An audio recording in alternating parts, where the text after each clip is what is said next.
Magandang araw sa lahat, welcome po ulit dito sa ating channel ang Biyahe y Komida. Maraming salamat sa lahat ng nag-subscribe, indeed. Punta tayo sa ating topic, April 14, 2025.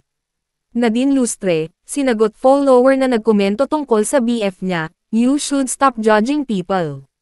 Muling ipinakita ni Nadine Lustre, sa isang mabilis at mapagpasyang online exchange, ang kanyang hindi natitinag na paninindigan laban sa mga hindi hinihinging opinyon tungkol sa kanyang personal na buhay. Ang kamakailang pakikipag-ugnayan ay naganap sa comment section ng Instagram post ni Nadine, kung saan ibinahagi niya ang isang serye ng mga nakakaakit na larawan. Sa gitna ng karaniwang pag-agos ng mga sumusuporta na mensahe at paghanga, isang komento ang nakatayo, na may kulay ng hindi hinihinging payo tungkol sa kanyang romantikong relasyon. Ang isang follower, na tumutukoy sa isang nakaraang video clip na nagtatampok ang aktres at ng kanyang boyfriend, ay nagpahayag ng isang napansin na kakulangan ng spark, at iminungkahi na ang aktres ay dapat maghanap ng isang tao na, mas mahusay, partikular, isang tao, na nais ibigay ang kanyang apelyido sa iyo. This remark, laden with traditional expectations about marriage and a woman's identity, seemingly crossed a line for the fiercely independent star. Si Nadine, na kilala sa kanyang maliwanag at madalas na matalim na tugon sa mga hindi makatwirang kritisismo, ay hindi nag-atubiling direktang tugunan ang komento. With a concise yet powerful retort, she replied, "I think you should stop judging people based on a short clip." Ang tuwid na clapback na ito ay epektibong nagsara sa pagtatangka ng follower na ipataw ang kanilang mga pananaw sa kanyang relasyon, na binibigyang diin ang mababaw na paghusga sa isang koneksyon batay sa mga sandaling nakunan sa video.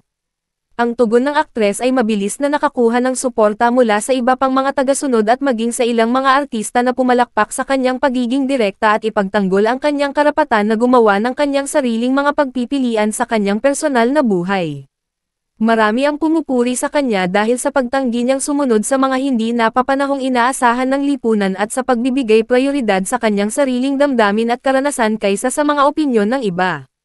Ang insidente na ito ay hindi ang unang pagkakataon na ginamit ni Nadine ang kanyang social media platform upang tugunan at isara ang mga hindi hiniling na komentaryo sa kanyang mga relasyon at mga pagpipilian sa buhay, na lalong nagpapatibay sa kanyang imahe bilang isang empowered at self-confident na individual. The actress has consistently carved a path in the entertainment industry that prioritizes authenticity and personal freedom. From her outspoken views on societal issues to her unconventional career choices, she has often defied traditional norms associated with celebrity culture in the Philippines.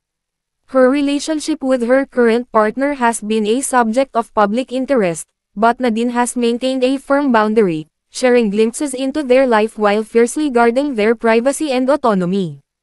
Ang pinakabagong palitan ng social media na ito ay nagsisilbing isang malakas na paalala ng mga hamon na kinakaharap ng mga kilalang tao, lalo na ang mga babaeng kilalang tao, sa pag-navigate sa pampublikong pagsisiyasat sa kanilang personal na buhay. Dati, sinadya ring tumugon si Nadine sa isang komento na pumukaw sa kanyang atensyon.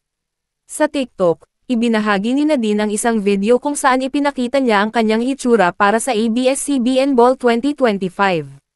Nag-lip-sync din ang aktres sa Truth or Dare, ni Tyla sa ngayon ay viral na video.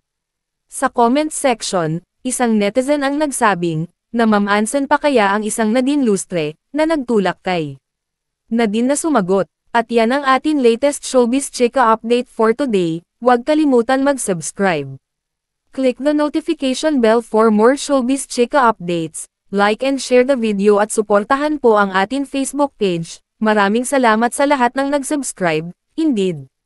Magandang buhay sa lahat, adios.